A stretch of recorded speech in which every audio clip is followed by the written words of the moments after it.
देखो हम आपको बताते हैं combination of length. Combination of length जहां से हमारा 5 मार्क्स का क्वेश्चन आता है। कितने मार्क्स का क्वेश्चन आता है? 5 मार्क्स का क्वेश्चन आता है। ठीक है, कॉम्बिनेशन ऑफ लेंथ। तो बब्बू इससे पहले आपको एक चीज जानना होता है, deviation by length. Deviation by length, length द्वारा विचलन, लेंथ द्वारा विचलन। जैसे मान लो ये लेंथ, यहां कोई ऑब्जेक्ट है बाबू, क्या है? ऑब्जेक्ट है वो, यहां से रे निकला, इंसिडेंट हुआ। ये क्या करता है आप जानते हो, लेंस के कारण रे जो होता है वो रिफ्रैक्ट होता है, अपवर्तित होता है, यानी मुड़ जाता है। और यहां जाके क्या किया? कट। क्या किया? कट। Deviation by length. तो डिविएशन क्या है बताया थे, व्हाट इज डिविएशन? विचलन कोण किसे करते हैं? तो आपतित किरण और, है ना, परावर्तित किरण बोलिए, है ना, ये लेंस के केस में अपवर्तित किरण बोलिए, उसके बीच के कोण को हम लोग क्या करते हैं? विचलन कोण, यानी आपतन कोण और अपवर्तन कोण के बीच के कोण को हम लोग क्या करते हैं? तो आपतित किरण और अपवर्तित किरण के बीच के कोण को हम लोग करते हैं विचलन कोण। यानी ये हो गया आपका कितना? डेल्टा। इसको हम लोग मान लेते हैं अल्फा, इसको मान लेते हैं हम लोग बीटा। ये ऑब्जेक्ट है, तो ये ऑब्जेक्ट डिस्टेंस होगा, वस्तु दूरी, और ये इमेज है, तो इमेज डिस्टेंस होगा, प्रतिबिंब दूरी। देखो तो since we know that delta बराबर आप लिखोगे alpha plus beta. Since we know that, है ना, जानते हैं ना कि किसी भी त्रिभुज का बहिष्ठ कोण दो अंतः सुदूर कोणों के योग की। तो यहाँ बहिष्ठ कोण कौन है? डेल्टा। एक्सटीरियर एंगल, और यहाँ इंटीरियर एंगल कौन है? अल्फा और बीटा। तो डेल्टा बराबर कितना? Alpha plus beta. और आप जानते हो कि हम लोग किसके लिए यूज करते हैं? तो पारा एक्सियल रे। कौन सा रे? याद है पारा एक्सियल रे किसे कहते हैं? वैसा रे जो पोल के सन्निकट आपतित होता है, उसी को क्या कहते हैं? पारा एक्सियल रे कहते हैं। ठीक है, तो यहाँ पे देखो जितने भी आपका फॉर्म है, इसको हम लोग लिख सकते हैं डेल्टा, tan डेल्टा बराबर tan अल्फा प्लस, है ना, tan बीटा। क्यों ऐसा लिखे? तो आपको पता होना चाहिए फोर पारा एक्सियल रे, फोर पारा एक्सियल रे।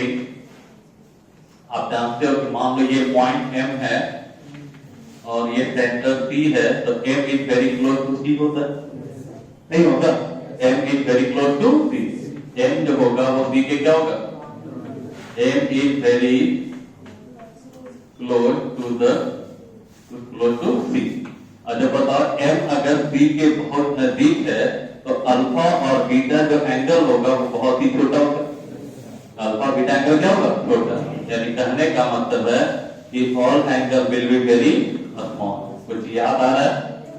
All angle will be very small, यानी सभी कोण बहुत ही छोटे होंगे, सभी कोण बहुत ही छोटे होंगे। क्लियर? अगर सभी कोण छोटा होगा तो आप जानते हो ना कि tan थीटा बराबर थीटा और sin थीटा बराबर थीटा। याद आ रहा है? तो वही बात हम यहाँ लिखते हैं कि डेल्टा और tan delta, tan alpha plus tan beta. Clear? तो यहाँ पे देखो तो हम लिख सकते हैं डेल्टा, tan डेल्टा और डेल्टा तो बराबर ही है, डेल्टा और tan अल्फा। तो यहाँ देखो तो tan अल्फा, तो इसके लिए परपेंडिकुलर डिस्टेंस कौन है? MC। और बेस कौन है आपका? ठीक है, OC। यहां देखा जाए तो क्या लिखेंगे हम लोग? MC। MC यहाँ पे देखो कि ये जो है हमारा, तो ये जो सेंटर से इसका जो हाइट है इसको हम मान लेते हैं H। सेंटर से जिस पॉइंट पे इंसिडेंस हो रहा है उसका हाइट कितना मान लेते हैं? H। तो इसको हम लिखेंगे H by minus U। Minus U के लिए क्यों लिखे? क्योंकि ये लेफ्ट साइड है, याद है? ऑप्टिकल सेंटर के left side negative, right side positive. इसी ढंग से बताओ इसको क्या लिखोगे? बीटा को h बाई भी लगता है h कॉमन, तो 1 बाई भी माइनस और 1 बाई भी माइनस 1 बाई भी माइनस 1 बाई यू को हम लोग कहते हैं 1 बाई एफ, 1 बाई एफ। तो डेल्टा बराबर कितना आ गया समझे? तो इसको हम लोग कहते हैं deviation by length, deviation by length. तो इसका फॉर्मूला कितना हो गया? डेल्टा बराबर एच बाई एफ, डेल्टा बराबर कितना एच बाई एफ, जहां एच क्या होता है हाइट, किसका हाइट, जिस पॉइंट पे वो इंसिडेंस होगा आपतित होगा उसकी ऊंचाई कहां से? सेंटर से, कहां से? सेंटर से। और एफ क्या है? फोकल लेंथ, एफ क्या है? Focal length. तो बताओ लेंथ द्वारा विचलन कोण का मान, लेंथ द्वारा विचलन कोण का मान कितना? h by F, h by F, जहां h क्या है? हाइट, कहां हाइट है? तो किसका हाइट है? तो जिस पॉइंट पे वो क्या हो रहा है? इंसिडेंस हो रहा है, आपतित हो रहा है, और कहां से? तो सेंटर से, कहां से? सेंटर से। और क्या? फोकल लेंथ, एफ क्या है? Focal length. क्लियर है? कोई दिक्कत? चलिए अब देखो यहां क्या है कि यदि आप मान लो h का वैल्यू 0 हो जाए, h का वैल्यू क्या हो जाए? 0। 0 का मतलब समझ रहे हो? ये कहां से बात करें? सेंटर, कहां से? सेंटर। तो अगर h का मान 0 हो जाए तो डेल्टा का मान भी कितना होगा? 0। तो डेल्टा का मान 0 होने का मतलब क्या है कि यह विचलित नहीं होगा। तो ये 10th में आप पढ़े थे कि जब प्रकाश की किरण प्रकाशीय केंद्र से होकर गुजरती है तो वह अपने पथ से विचलित नहीं होती है। याद आया? तो ये पढ़े थे कि अगर कोई रे सेंटर से पास करता है तो विचलित नहीं होता है। क्लियर? तो ये मेरा मकसद था बता देना। जैसे अभी जो हम प्रूवमेंट करने जा रहे हैं 5 मार्क्स का, वो इसमें इसकी जरूरत पड़ती है, इसमें इसकी जरूरत होती है। ठीक है? तो डेल्टा बराबर एच वाई है, तो कहां से आया? बता दिए कि डेल्टा बराबर एच वाई एफ होता है, जहां डेल्टा क्या है? एंगल ऑफ डिविएशन है, एच क्या है? हाइट है उस पॉइंट का जहां पे वो क्या हो रहा है? इंसिडेंस हो रहा है। तो कहां से? तो सेंटर से। और एफ क्या है? फोकस। यहां तक किसी को डाउट? ठीक है? तो यहां से सीखने लायक सिर्फ ये था कि एंगल डिविएशन बाई लेंथ का फॉर्मूला कितना होता है? h by F, h by F, जहां h क्या है? हाइट। क्लियर है? कोई दिक्कत?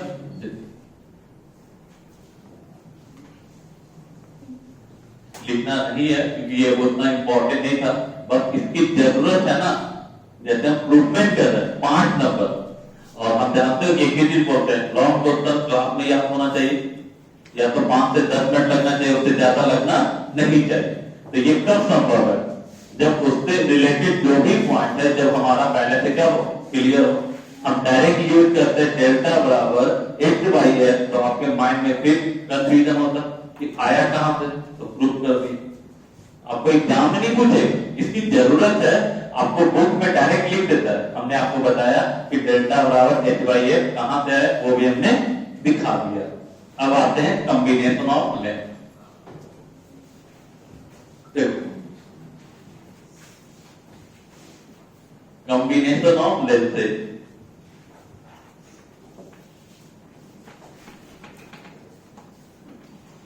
Combination of length. बाबू यहां लेंथ को क्या किया जा रहा है? कंबाइन किया जा रहा है, संयोजन है ना, संयोजित किया जा रहा है। तो यहां से सबसे पहला क्वेश्चन आपका बोर्ड का है कि what is equivalent length? What is equivalent length? समतुल्य लेंथ क्या है? समतुल्य लेंथ क्या है? ध्यान दीजिएगा, ये क्वेश्चन पूछा हुआ आपसे। आप जब क्वेश्चन नहीं उठाओगे तो आपका पहला क्वेश्चन यहां से आता है कि what is equivalent length? Find the equivalent focal length of two lenses when separated by distance d। यानी आपको समतुल्य फोकस दूरी निकालना है दो लेंथ का, जब दोनों के बीच का दूरी कितना हो? d हो। ये 5 नंबर का क्वेश्चन। तो भाई सबसे पहला क्वेश्चन क्या कैराइज किया कि इक्विवेलेंट लेंथ क्या है? इक्विवेलेंट लेंथ क्या है? आप बताओ इक्विवेलेंट का क्या मतलब समझते हो? इक्विवेलेंट का क्या मतलब समझते हो? इक्विवेलेंट का क्या मतलब समझते हैं? है ना, मतलब हिंदी में कहते हैं समतुल्य। समतुल्य का मतलब होता है सभी के बराबर, सभी के, यानी कहने का तात्पर्य ये है कि जब दो लेंस मिलकर के जो इमेज बनाता है, जब दो लेंस मिलकर के जो इमेज बनाता है, वही इमेज अगर कोई सिंगल लेंस बनाएगा, वही इमेज अगर कोई सिंगल लेंस बनाता है, उसी लेंस को हम लोग क्या कहते हैं? इक्विवेलेंट लेंस कहते हैं। नहीं समझे? समतुल्य का मतलब क्या होता है? क्या बोलते हैं कि जैसे दो आदमी है, उसके बराबर ये अकेले काम कर देगा, तो मतलब ये दोनों की इक्विवेलेंट हुआ।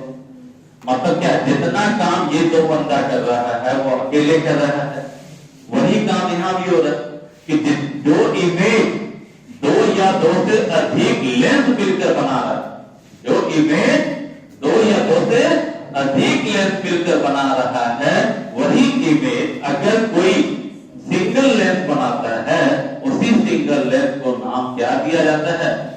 Equivalent lens. यानी an image formed by combination of lenses is equal to image formed by single lens. Image formed by single lens, some single lens is known as equivalent lens. यानी जब दो या दो से अधिक lens मिलकर, जब दो या दो से अधिक लेंस मिलकर एक प्रतिबिंब बनाते हैं, अगर वही प्रतिबिंब कोई एक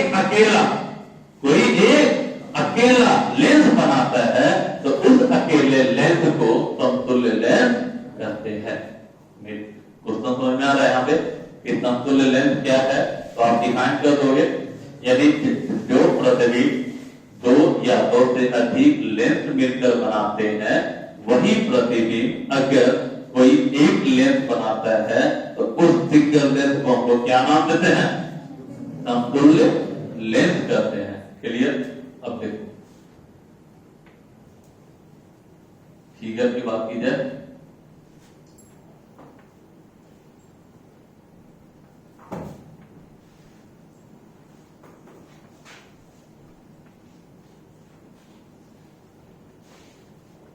हैंड रेटेड हम आपको दे देंगे, ठीक है? आप फिर समझ लो,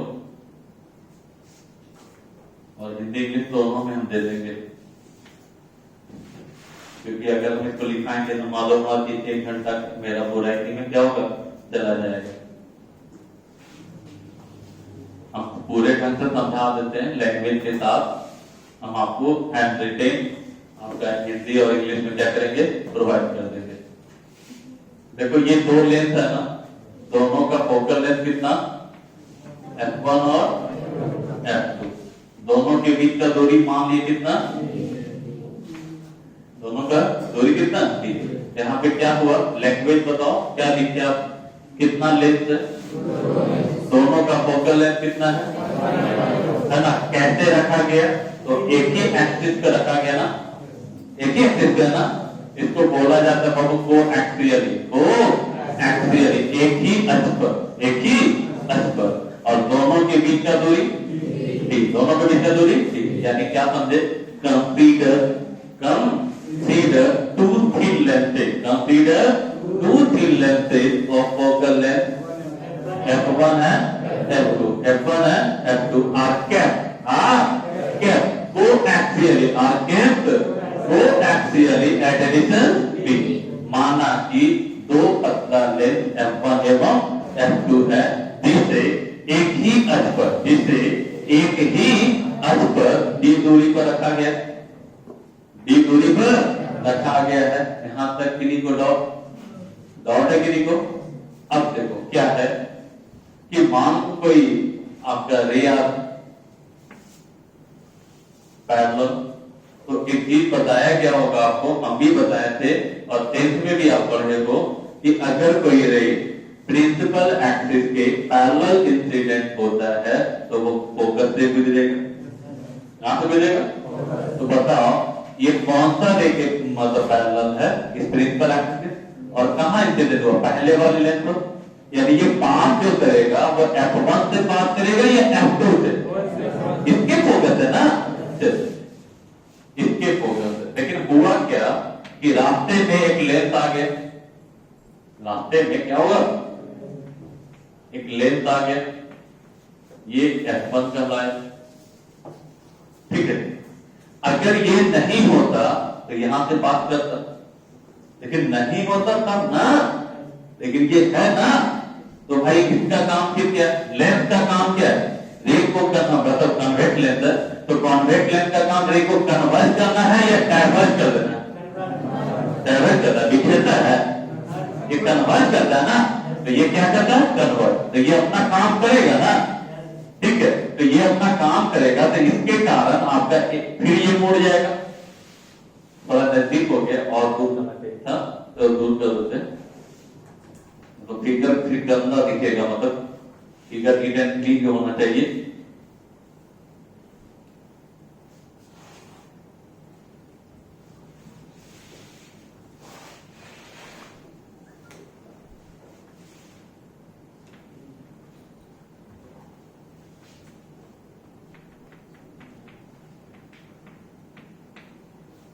क्लियर, अगर ये नहीं होता तो यहां कट करता,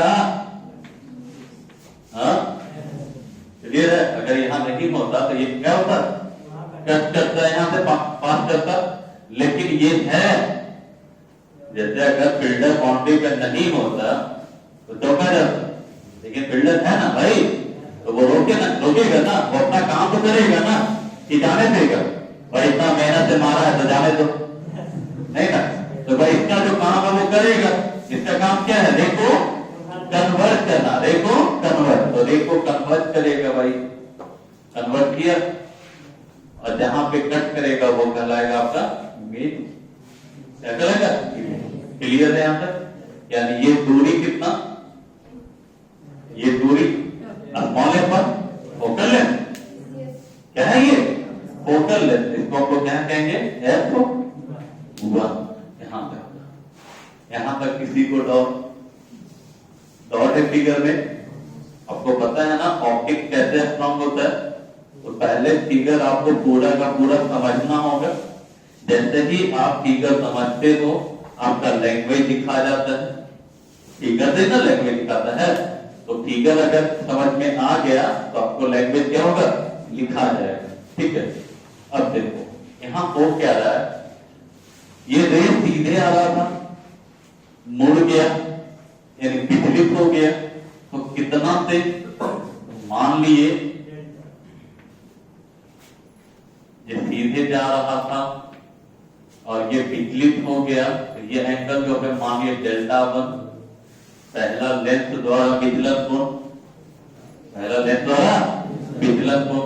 फिर देखो यहां बताओ, इस लेंस के लिए रे ऐसे आ रहा था, जाना चाहिए था सीधे, फिर मुड़ गया, इसका मतलब Δ2 दूसरे लेंस द्वारा विचलन कोण Δ1 और Δ2, यहां तक किसी को डॉट है किसी को। अब देखो क्या होगा, इसको पीछे ले जाओ,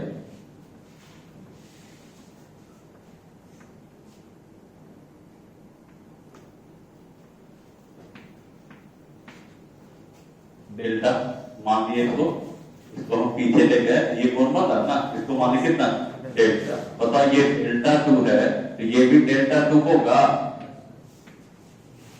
सम्मुख कोण, फेसिंग एंगल, सम्मुख कोण से ये Δ2 है तो कितना होगा, Δ2, किसी को आपत्ति। अब बताओ यहाँ पे ये जो है, मान लो ये ट्रायंगल है, नाम दे दे, क्या नाम दे दे, कुछ भी दे दो, इसको C1 और C2 पहले इसको दे देते हैं, इसके बाद दो नाम देना दे दो, A B C D, वही है, वहां पे नाम की जरूरत तो है नहीं, ठीक है। तो यहाँ गौर से देखो तो इन ट्रायंगल BCD में, इन ट्रायंगल BCD में ये बहिष्ठ कोण है, और ये अंतर कौन कौन है? डेल्टा वन और डेल्टा टू। तो आप लिखोगे कि इन ट्रायंगल BCD डेल्टा बराबर delta one plus delta two. किसी को आपत्ति? किसी को आपत्ति? तो डेल्टा बराबर delta one plus delta two. देखो हमारा मंजिल कहां है, ध्यान देना।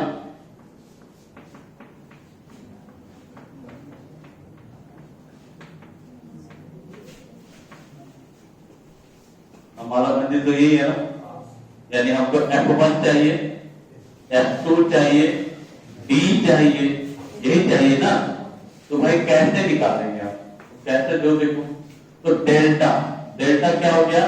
Total deviation. ये डेल्टा क्या है? Total deviation. टोटल डिविएशन यानी total deviation by the combination of length. Combination of length. Clear? तो बाबू एक ये बताओ, इसका हाइट अगर मानते हैं h1, इसको हाइट मान लेते हैं h2, तो इसका जो हाइट होगा वो किसके बराबर होगा? h1 के बराबर ना। यही लाइन को आप बढ़ाए ना अभी। तो जो हाइट यहां का है वही हाइट यहां का ना होगा, वही हाइट यहां का ना होगा। तो कितना? h1 by f। Equivalent focal length को हम क्या मान लिए? f। डेल्टा वन क्या है? पहले लेंथ द्वारा विचलन को डिविएशन है ना, बाई फर्स्ट लेंथ, यानी इसका हाइट कितना? h1 total length. f1 क्या लिखोगे? h1 by f1। इसको क्या लिखोगे? h2 by f2। यहां तक किसी को डाउट? हमारी मंजिल कहां है? यहां है। इस मंजिल पे h1 है, h2 है, ना ही h1 है ना ही h2 है। इसका मतलब क्या है कि हमें कैसे भी करके h1 h2 को हटाना होगा, h1 h2 को हटाना होगा। ठीक है, तो भाई क्या करो, यहां से h1 by f, h1 common ले लो। h1 क्या कर लो? कॉमन। क्या बचेगा बताओ? 1 by f1 plus h2 by h1 into 1 by f2। Yes दिया नो? यस दिया नो? यहां बताओ h1 से h1 यानी कितना आ गया? h1 by f is equal to 1 by sorry 1 by f equal to 1 by f1 plus h2 by h1 into 1 by f2। आधा काम लगता मेरा हो गया, यहां तक हम पहुंच गए, यहां तक पहुंच गया ना। ठीक है, अब हमें और आगे बढ़ना है। तो h2 बटा h1 इसको भी हटाना है। h2 बटा h1 को क्या करना? हटाना है। क्लियर? तो कैसे हटाओगे? अपने मन से थोड़ी हटा दोगे। तो देखो कैसे हटाओगे, ध्यान दो यहां पे।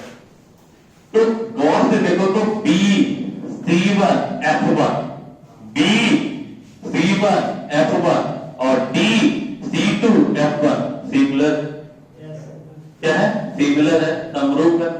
यहां से क्या देखने को मिला है? Triangle B C1 F1 and triangle D C2 F1 are similar. क्या बाबू? सिमिलर है, समरूप है। और जब भी कोई चीज सिमिलर होता है तो आप जानते हो ना, उसका साइड का रेशियो जो होता है वो कांस्टेंट होता है, सेम होता है, पढ़े हो ना। यहाँ क्या हो जाएगा बताओ? इसको लिखोगे, लिखेंगे हम लोग। देखो तो BC1 बटा क्या लिखे? BC1 बटा BC2। याद है या भूल गए? याद है? C1 F1 बाई क्या लिखे? C2 पक्का। चल यहां तक किसी को डाउट? उधर स्पेस आ रहा है मोबाइल में? हाँ नहीं, चलिए इससे इधर ही हटाना पड़ेगा। यहां तक किसी को दिक्कत? ठीक है, और देखो यहां तक दिक्कत नहीं है तो हम BC1 कितना है वो? h1 और ये क्या है? h2। तो h1 बटा बराबर C1 F1 कितना दूरी है? C1 F1 ना और बताओ C2F1 ये दूरी ना, तो ये दूरी कैसे निकालोगे? तो इतना में अगर ये घटा दे तो ये आ जाएगा। तो ये है कितना? ये कितना है? ठीक, तो बचा कितना? F1 minus D. इसी को आपत्ति, इसी को दिक्कत है तो बोल दो, ठीक है। अब दिक्कत नहीं है तो हटाते हैं यहां से। देखो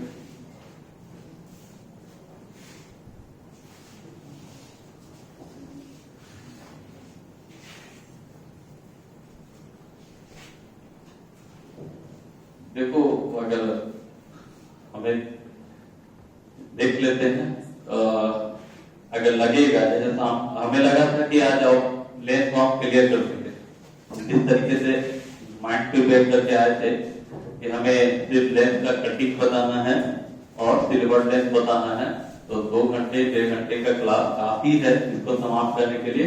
उसके बाद प्रिज्म, ठीक है। आप जैसा आप हमें 7 बजे बैच में दिखाए हो तो हमें समय लगेगा, तो फिर आप संडे को करना पॉसिबल नहीं है। देखो संडे इरेगुलर बैच हो जाता है। इरेगुलर बैच में क्या होता है कि मजा नहीं आता है, समझ में आ रहा है? संडे का मतलब क्या होता है कि या तो कोई चीज स्टार्ट कीजिए तो समाप्त हो जाए, शुरुआत से स्टार्ट हो तो उसी दिन क्या हो जाए समाप्त हो जाए। ज्यादा तो 2 संडे चलना चाहिए, समझ में आ रहा है? तो वो मेंटेन कर सकता है कि एक संडे कोई चीज पढ़ाया, फिर अगला संडे स्टार्ट होने से पहले 10 मिनट फिर से बैक रिवीजन दे दिया, फिर पढ़ा दिया, तो वो मेंटेन कर सकता है। लेकिन संडे को जो चैप्टर पढ़ाया जाता है उसमें हम सेटिस्फाइड नहीं होते, क्योंकि वो इतना गैप हो जाता है कि जो पेपर में इंटरेस्ट होना चाहिए वो इंटरेस्ट हो नहीं पाता है। तो फिर उसको हम लोग कहते हैं फॉर्मेलिटी, यानी हमने आपको समाप्त कर दिया भाई, अब आप देखो हम तो पढ़ा दिया ना, हम कैसे पढ़ाए आपको पढ़ा दिया ना क्लास में, ठीक है। लेकिन वो मजा नहीं आता है। हम सोचे थे कि आज हमारा लेस समाप्त हो जाएगा, अगले संडे प्रिंट पूरा खत्म कर देंगे, तो एक दिन में अगर समाप्त होगा तो किसी को कोई दिक्कत नहीं है, यानी जो बच्चा क्लास में बैठेगा उसको पूरा का पूरा समझ में आ जाएगा। ये था, ठीक है। अब देखो आपके लिए कुछ क्या सोचते हैं हम, कुछ करना तो पड़ेगा। उसमें भी आप लोग जो जिस बैच से बिलोंग कर रहे हो उस बैच में आप लोग लैंग्वेज डिमांड किए हो दिखाने का, तो थोड़ा सा आप लोग के लिए सोचना पड़ेगा हमें, है ना। आपको हम एक समय और देंगे पढ़ाने के लिए, एक समय हम और आपको देंगे, जिस समय हम आपको समय देंगे अपना, अगर समय है तो आइएगा, जिनका समय नहीं है तो ऑनलाइन क्लास कीजिएगा, वीडियो डाल देंगे, उसका वीडियो बना देंगे। एक बैच जो हम देंगे ना, जैसे हमको लगेगा कि नहीं एक आध चैप्टर हमारा छूट जाएगा, तो हम एक समय देंगे, उस समय हम आपको बोल देंगे। अगर आपको समय लगता है तो आप आइए, अगर जिनका लगता है कि हमारे पास समय नहीं है वो ऑनलाइन क्लास करेंगे, यूट्यूब पर पढ़ेंगे। अरे छूटने से बढ़िया ना है, जैसे आपको भविष्य दिख रहा है कि हो सकता है आपके मॉर्निंग बैच में हो सकता है मे भी, क्योंकि आप लैंग्वेज डिमांड कर दिए, उसमें भी लैंग्वेज में भी कौन सा, हिंदी और इंग्लिश। अगर इंग्लिश भी होता तो मैंने कर लेते, लेकिन आपने लैंग्वेज का डिमांड क्या किया, हिंदी और इंग्लिश, ठीक है, जिसमें समय लगभग 1.5 गुना लगता है इंग्लिश वाले से, तो वहां समय लगता है। तो अगर हमारा पहले से मंजिल दिख रहा है कि थोड़ा दूर लेट से पहुंचेंगे, तो पहले से बैलेंस कर लेते, पहले से बैलेंस भी कर लेंगे। तो एक समय हम आपको देंगे, अभी आप लोग का ये 3-4 दिन बाद हम अनाउंसमेंट करेंगे, ये टाइम अगर आप आना चाहते हो, जो बच्चे खाली है वो आ जाइए, उसको हम लोग क्लास दे देंगे। उसमें जो आपका जो कोई चैप्टर उठाएंगे उसको क्लियर कर देंगे। जो भी आना चाहता है आ सकता है, चाहे वो इंग्लिश वाला बैच में पढ़ा हुआ रहे, नहीं पढ़ा रहे, जो यहाँ एडमिशन दिए हुए हैं वो बच्चे आके बस पढ़ सकते हैं, हम दे देंगे। देखो यहाँ तक तो क्लियर है। इसको हम लोग लिख सकते हैं F2 बटा H1 बराबर F1 माइनस D बटा F1, यस या नो, लिख सकते हैं। अब बताओ H2 बटा H1 बराबर कितना, F1 बाई F1, क्लियर। तो बताओ H2 बटा H1 बराबर 1 माइनस, क्लियर है? कोई दिक्कत? अब इसका मान वहां पुट कर दो, जो समीकरण माना है मान लो। इसमें हम लोग क्या करेंगे, H2 बटा H1 का मान पुट कर देंगे, तो बताओ कितना आएगा? H2 बटा H1,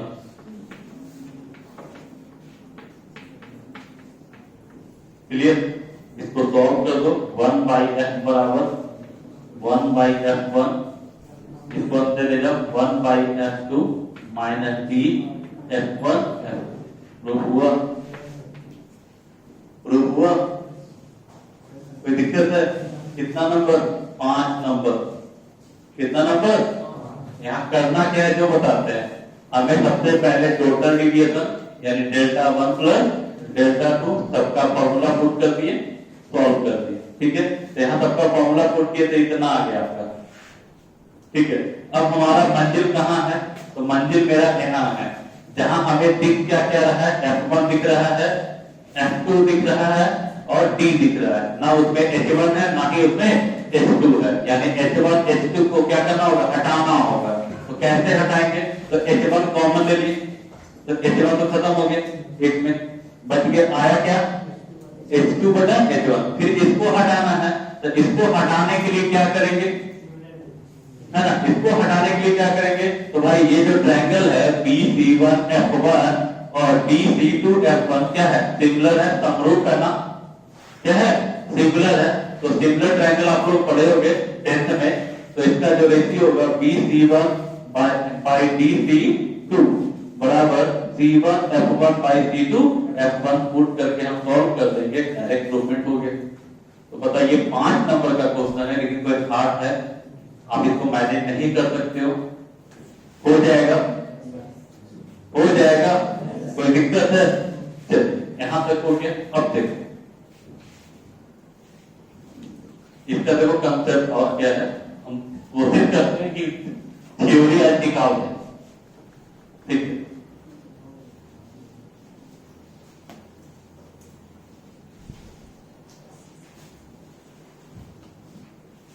और क्या करना है इसके बाद कि आपका जो फॉर्मूला है कितना है?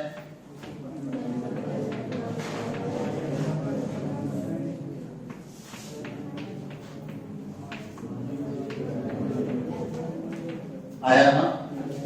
अब कहता है कि यदि लेंस जो है वो कांटेक्ट में हो, संपर्क में हो, क्या हो? कांटेक्ट में हो, संपर्क में। When lenses are in contact, when lenses are in contact, यानी जब लेंस संपर्क में हो, जब लेंस क्या हो? संपर्क में। तो संपर्क का मतलब D बराबर 0, कोई दूरी नहीं है, D बराबर, जब D बराबर 0 हो जाएगा तो बताइए,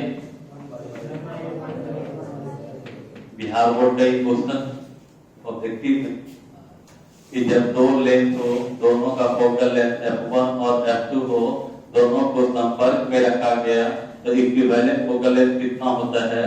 तो F1 F2 बटा F1 प्लस F2। देखो ना, सॉल्व करो ना, LCM F1 F2 F2 plus F1, तो F बराबर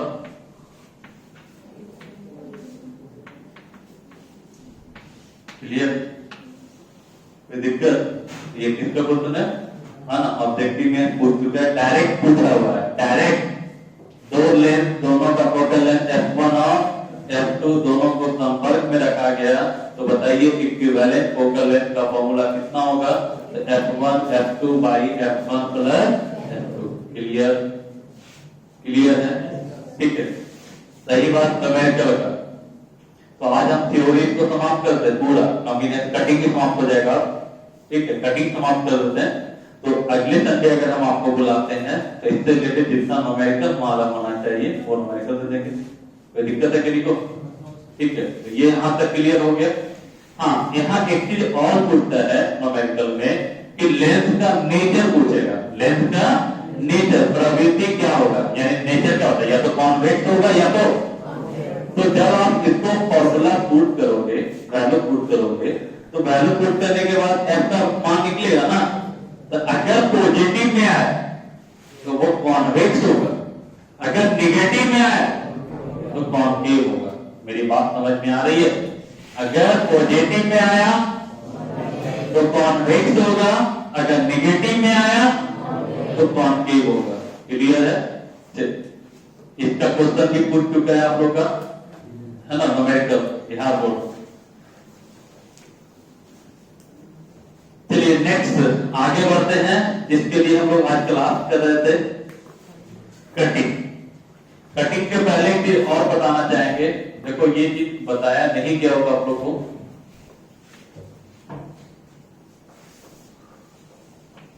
जैसे ये लेंथ, मान लो इसमें अलग अलग मटेरियल का बना हो, इसका अपवर्तनांक μ1 हो, μ2 हो, μ3 हो, μ हो, यानी ये लेंथ कितने मटेरियल का बना हुआ है? 4 मटेरियल का। कितने मटेरियल का? तो आपसे पूछता है कि नंबर ऑफ इमेज कितना होगा, नंबर ऑफ इमेज कितना होगा, ये ऑब्जेक्टिव है। तो भाई ध्यान रखना, अगर लेंथ को इस तरीके से बांटा गया है ना, तो इसका नंबर ऑफ इमेज जो होता है वो नंबर ऑफ मीडियम के बराबर होता है। नंबर ऑफ मीडियम के बराबर है। कितना मीडियम है? 4 मीडियम। तो कितना इमेज बनेगा? 4। कितना? 4। याद रहेगा। अब कोई बच्चा बोलेगा सर कैसे? तो देखो एक चीज बताइए मेरे को, एक चीज बताइएगा कि रिफ्रैक्टिव इंडेक्स का मतलब क्या होता है, उससे क्या डिपेंड करता है? आप लोग का विचलन, विचलित कहां से होगा?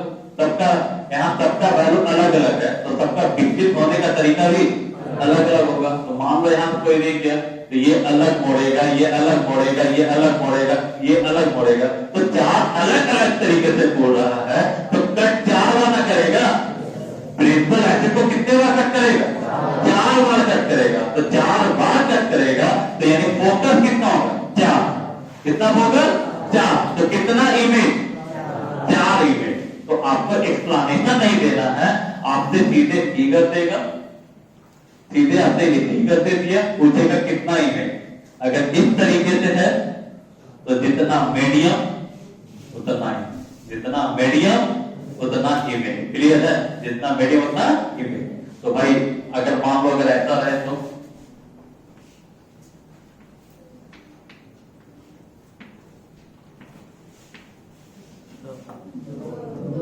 कितना इमेज? पक्का?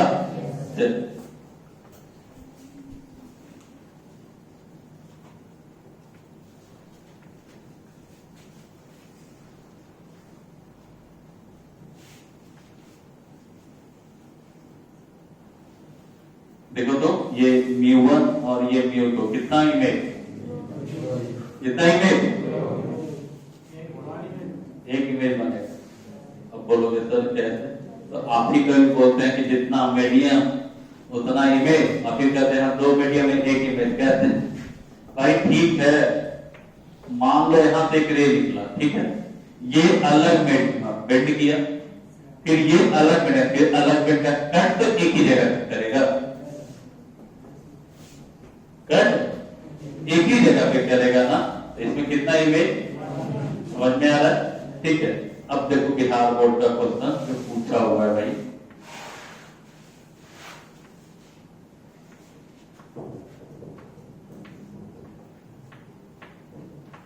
नंबर ऑफ इमेज कितना? पक्का? क्लियर है? अब ये क्वेश्चन पूछा था, हार्ड है। हाँ, अगर नहीं जानते तो हार्ड है, जान गए तो कोई दिक्कत नहीं। क्लियर? बढ़े आगे।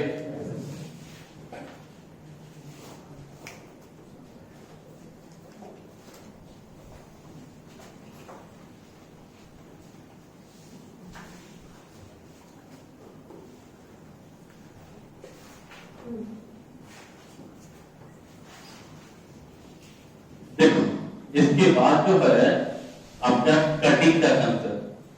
कटिंग में क्या है कि जैसे ये लेंथ है,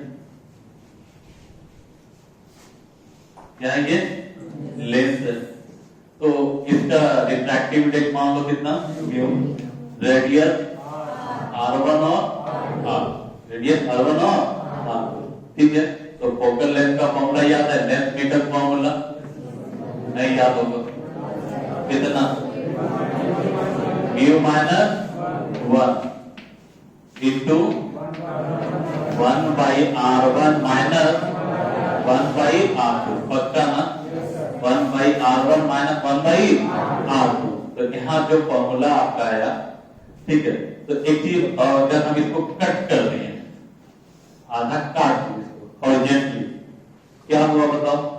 ये गिलास का था तो पानी का हो गया, गिलास का था तो पानी का हो जाएगा नहीं ना? गिलास का तो गिलास ही रहेगा, तोड़ो तो गिलास ही रहेगा ना। तो मटेरियल में कोई चेंजिंग, यानी इसमें कोई परिवर्तन। अब पता इसको हम कट कर दिए तो रेडियस बदल गया, यानी इसका रेडियस r1 है, इसका r3 हो जाएगा। r1 ही है ना, यहां से यहां तक तो सेम ही होगा। ये r2 है तो ये भी, यानी ना म्यू बदला, ना r1 बदला, ना r2 बदला। तो बताओ जब म्यू नहीं बदला, r1 नहीं बदला, r2 नहीं बदला, तो फोकल लेंथ बदल जाएगा नहीं। इसका मतलब क्या लीजिए कि जब किसी लेंस को हॉरिजॉन्टली कट किया जाता है तो उसके फोकल लेंथ में कोई परिवर्तन नहीं होता है, यानी जो पहले था वही रहेगा। कोई दिक्कत किसी को? समझ में आया? जब लेंस को कैसे कट किया जाए? हॉरिजॉन्टली कट किया जाए तो उसके फोकल लेंथ में कोई परिवर्तन नहीं होगा। कारण समझे? क्या समझे? न आपका म्यू बदल रहा है, न आपका r1 बदल रहा है, न ही आपका r2 बदल रहा है। यही कारण है कि उसके फोकल लेंथ में कोई चेंजिंग नहीं होगा। क्लियर? बढ़े आगे। चलो देखो, ऐसे पढ़ोगे तो मालूम होगा कि 3 महीना काफी, ठीक? कितना चीज निकल गया समझ में आ रहा है आपको? आज आप लोग का कम से कम निकल रहा है।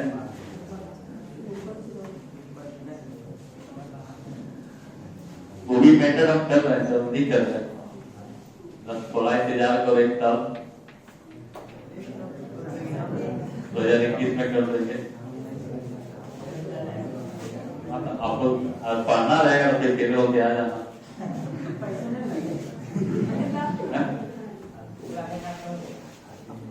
देख रहे हैं, मतलब लिखाने से हम बचना चाहते, लेकिन ये चीज हम पहले बताए थे, हम पहले भी अप्लाई किए थे, लेकिन बिहार से कुछ नहीं समझा था बेटे। सबसे पहले आपको बहुत कुछ हमारा बिहार शरीफ का स्टार्टिंग पॉइंट हमारा है। असाइनमेंट बिहार शरीफ में सबसे पहले हम स्टार्ट किए, सबसे पहले 2010 में सबसे पहले हम हाथ से लिख करके स्टार्ट किए थे। हैंडराइटिंग असाइनमेंट, उसमें लोग किताब सब जगह बचा जाता है, किताब धो करके जाता था। सबसे पहला असाइनमेंट हमने स्टार्ट किया था बिहार शरीफ में। सबसे पहला प्रोजेक्टर क्लास हमने स्टार्ट किया था। सबसे पहला प्रैक्टिकल क्लास हम स्टार्ट किए थे क्लास में। लेकिन यहाँ पर धीरे धीरे समय बदलता गया। हम क्या करते गए, यहाँ पे वही बात है कि सपोर्ट करोगे तब ना। अब असाइनमेंट दे रहे हैं, आप असाइनमेंट अटेम्प्ट लेते हो तो बढ़िया है, क्वेश्चन बनाते हो तो बढ़िया है। उससे क्या होता है, नंबर ऑफ नया आपका क्वेश्चन क्या होता है, मिलता है। फिर आपको हम दूसरा बार नया अटेम्प्ट क्या किए थे कि जैसे जो थ्योरी है ना, अभी भी एक आध दो चैप्टर का हम आपसे बढ़िया से बनाए थे, बजाब से पूरा थ्योरी को हैंड रिटन दिए थे, सिर्फ क्लास में समझाने का काम हम करते। एक चैप्टर पढ़ाए, बच्चा से फीडबैक लिए, बच्चा बोला नहीं सर, जैसे बोर्ड पे लिखाते हैं ना वही लिखाइए, वही अच्छा लगता है, वही अच्छा लगता है। यानी हम समझाने के बाद अगर बोर्ड पे लिखाते हैं तो अच्छा है ना, उसको बच्चा लाइक नहीं। अभी भी तो ऐसा ही होता है। मानते हैं कि यहाँ पे क्या होता है कि एकदम A to Z क्लास में याद हो जाता है। भाई थोड़ा सपोर्ट करोगे तो आप बहुत आगे जाओगे, आपका समय बैलेंस रहेगा, आपका प्रैक्टिस क्या रहेगा, ज्यादा रहेगा। उसके जगह पे बेनिफिट क्या होगा कि नंबर ऑफ क्वेश्चन क्या होगा, बढ़ जाएगा। जितना क्वेश्चन बढ़ेगा उतना बड़ा आपका प्रैक्टिस बनेगा, और प्रैक्टिस होगा तो ऑटोमेटिक याद हो जाता है। लेकिन उल्टा होता है, ठीक है। लेकिन इस बार देखो कुछ दिखाया आप लोगों को, कुछ बेनिफिट हो रहा है। जैसे पहले इस तरह कोई बनना चाहेगा, जैसे हम बोले कि आज हम वीडियो डाल देंगे तो मैक्सिमम बच्चा सो गया, क्लास होगा तो भी अलग बात है, नहीं रहेगा ऐसे वीडियो तो डाल ही देंगे, जाने से क्या फायदा, ये ना होगा, डाल ही देंगे वीडियो। देखो यहाँ पर ये लेंथ है, इसको क्या किया गया, वर्टिकली कट किया गया। तो मान लो ये आपका इक्यू कॉन्वेक्स है, तो फॉर्मूला याद है,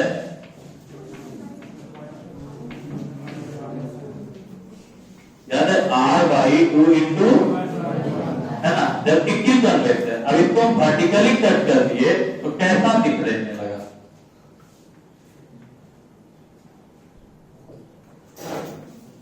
ऐसा दिखता है ना, ये दो पार्ट है ना, ठीक है।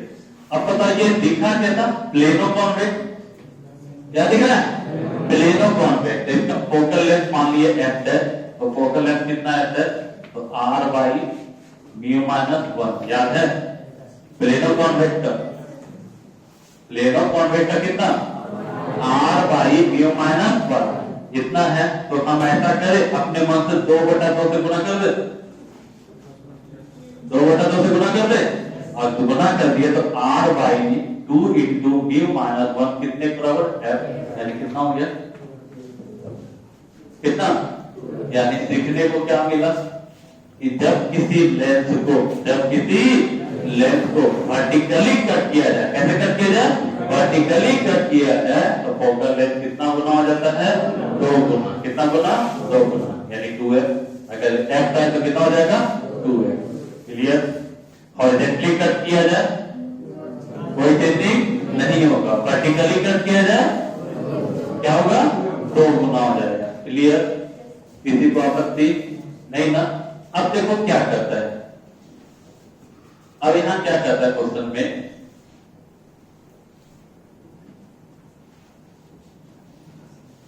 एक तो ये हो गया, एक फेमस क्वेश्चन ये भी है,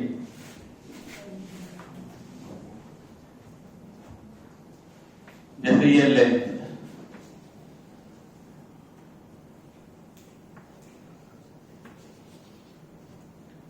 इसको 4 बराबर भाग में बांट दिया जाए, कितना बराबर भाग में, 4 बराबर भाग में बांट दिया जाए, तो इसका फोकल लेंथ कितना हो, देखिए अगर हम वर्टिकली कट करते हैं तो 2f हो जाएगा, और जेंटली कट करेंगे तो कोई चेंजिंग नहीं होगा, तो प्रत्येक पार्ट का तो 2f होगा ना भाई,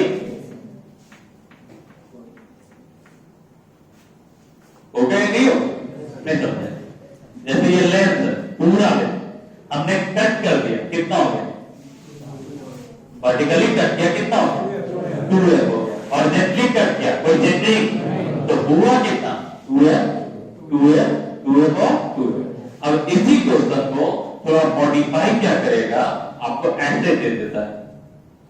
अगर आप बुक वगैरह देखते हो तो ऐसा क्वेश्चन देखने को मिला होगा कि 4 भाग में बांटा और फिर से इसको ऐसे जोड़ दिया, तो आपसे पूछता है इक्विवेलेंट फोकल लेंथ, क्या पूछता है, इक्विवेलेंट फोकल लेंथ। तो बताओ कितना लेंथ है, 4, चारों संपर्क में है ना, तो फॉर्मूला यहाँ पे हो जाएगा 1/f1, 1/f2, 1/f3, 1/f4। Clear है, तो यहाँ से 1/f equivalent is equal to 1/2f, 1/2f, 1/2f plus 1/2। LCM बताओ, 2f, 1 + 1 + 1 कितना, यानी f इक्विवेलेंट वही आया समझ में, कोई दिक्कत है, किसी को दिक्कत है, तो f इक्विवेलेंट का मान कितना, f/2। यहाँ से क्या क्या सीखने को मिला आज के क्लास से, तो पहला सीखने को मिला कि डिविएशन बाय लेंथ का फॉर्मूला कितना, h/f। अगर दो लेंथ हो, दोनों का फोकल लेंथ f1 और f2 दोनों की बीच का दूरी कितना, d, तो इक्विवेलेंट फोकल लेंथ का formula 1/f1 plus 1/f2 minus df1f2। Clear है। और तीसरा आपको जब लेंथ संपर्क में हो तो 1/f1 प्लस 1/f2। नेचर की बात की जाए कि जैसे अगर नेचर पूछेगा कि लेंथ कॉन्वेक्स है कि कॉन्केव है, तो कैसे पता चलेगा, अगर प्लस में आएगा तो कॉन्वेक्स, माइनस में आएगा कॉन्केव। क्लियर। इसके बाद क्या होता है, लेंस का कटिंग नहीं, मीडियम वाला, तो अगर इस ढंग से मीडियम बांटा गया हो तो नंबर ऑफ इमेज कितना होगा? तो नंबर ऑफ मीडियम के बराबर। तो कितना मीडियम है? 3। तो कितना इमेज बनेगा? 3। अगर आप लोग का इस ढंग से बांटा गया हो तो सिंगल इमेज बनेगा ना? क्या बनेगा? Single image. क्लियर? इसके बाद आपको लेंस का कटिंग बताया गया। कटिंग में कट करने का 2 केस होता है, एक हॉरिजॉन्टली और एक वर्टिकली। अगर लेंस को हॉरिजॉन्टली कट किया जाए तो क्या होगा? क्या होगा? फोकल लेंथ में कोई चेंजिंग नहीं होगा, यानी जो पहले था वही रहेगा। अगर वर्टिकली कट किया जाए तो फोकल लेंथ क्या हो जाएगा? 2 गुना। कंफर्म? यहां तक किसी को डाउट? यानी आज का क्लास याद हो गया? दिक्कत है?